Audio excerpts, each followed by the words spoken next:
आए गुले फुसर्रा लगा लूँ तुझे गले, मेरी तरह से तू भी लुटा है बहार में। यह शेर समाजवादी पार्टी नेता आज़म खान ने पूर्व विधायक इरफान सोलंकी से कहा जब वो अपनी विधायक पत्नी नसीम सोलंकी के साथ आज़म खान से मिलने पहुंचे।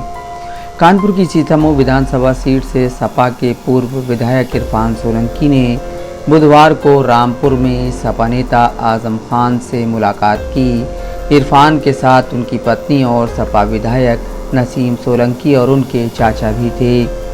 दोनों परिवारों के बीच ये मुलाकात करीब 35 मिनट तक चली। आज़म ने इरफान सोलंकी को देखकर कहा, आए गुले फुसर्रा लगा लूँ तुझे गले, मेरी तरह से तू भी लुटा है बहार में। आज़म से मुलाकात के बाद जब इरफान बाहर आए तो उन्होंने मीडिया से कहा यह कोई सियासी बैठक नहीं थी बल्कि एक पारिवारिक मुलाकात थी। आज़म हमारे पार्टी के वरिष्ठ नेता हैं, हमारे वालिद की तरह हैं, इसलिए हम मिलने आए हैं।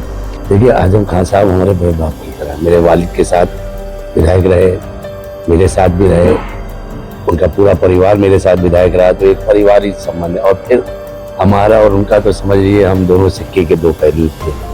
हमने भी वही जुर्म सहा जो आपने सहा, आपने तो पूरे परिवार के साथ सहा।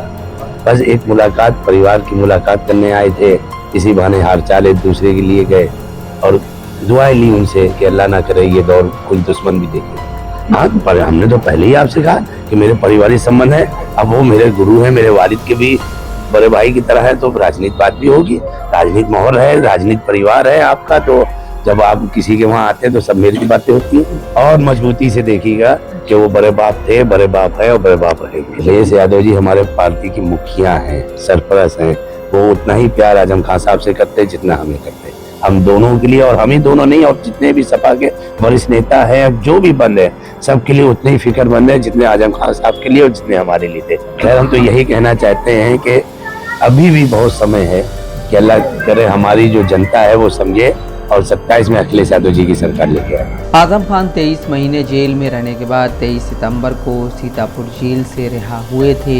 वहीं इरफान सोलंकी 30 सितंबर को महाराजगंज जेल से बाहर आए थे। इरफान 34 महीने जेल में रहे थे। इस मुलाकात के दौरान आज़म ने इरफान सोलंकी को देखकर कहा, इनके साथ भी बहुत ज़्यादती हुई, अन्याय हुआ है, ऐसा नहीं है कि ये सब खत्म हो गया है, सब कुछ जारी है।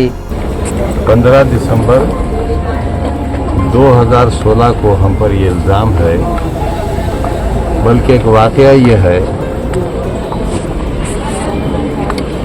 कि सरकार ने कब्ज़ा हटाया और कब्ज़ा हटाने के तमाम जो लीगल डॉक्यूमेंट्स थे, जो प्रूफ्स थे, जिलाधिकारी और एसपी की मौजूदगी के जब उन्होंने हटाया था कब्ज़ा, वो सारे लीगल डॉक्यूमेंट्स पेश कर दिए गए। कब के 14 दिसंबर 2016 को कब्ज़ा हट चुका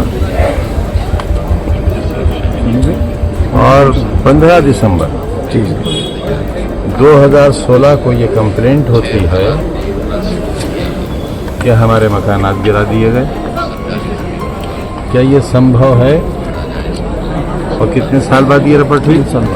3 साल बाद, 3 साल बाद ये रिपोर्ट हुई कि 15 दिसंबर 2016 को हमारे घर गिराए गए। मुर्गी बत्ती चोरी हुई, कुछ है वो तो अपनी जगह कराई गई, हमने नहीं गिराए, हमने गिरवाए। लेकिन असल बात यह है कि 14 दिसंबर 2016 को इस ज़मीन का पूरा कब्ज़ा सरकार ने ले लिया था। This is proved on paper.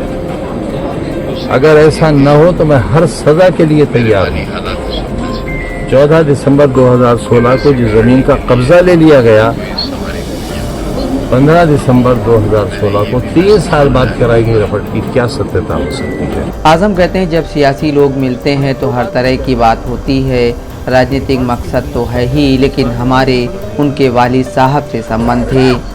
Azam Khan आगे कहते हैं, आपको आज बात बताते हैं, सोलंकी साहब का जब इंतकाल हुआ और मैं उनके जनाजे में शरीक हुआ, तब वो मेरी ज़िंदगी का ऐसा अकेला जनाजा था जिसका पिछला हिस्सा ख़त्म होता नहीं दिख रहा था। इतनी भीड़ की दूसरा छोर ही नहीं देखा, इतना बड़ा जनाजे का जुलूस था।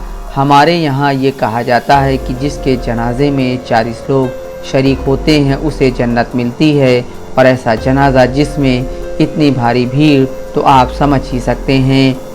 बता दें कि इरफान सोलंकी 30 सितंबर को महाराजगंज जेल से रिहा हुए थे। वो 34 महीने जेल में बंद रहे। इरफान 2 दिसंबर 2022 से जेल में बंद थे। उन पर कुल 10 केस दर्ज हैं। 7 जून 2024 को कानपुर में महिला के प्लाट पर आगजनी मामले में उन्हें 7 साल की सज़ा हुई थी। इसके बाद उनकी विधायकी चली गई, उपचुनाव हुआ और उनकी पत्नी नसीम सोलंकी विधायक चुनी गईं। नफीस अहमद, दस्तक लाइव न्यूज़।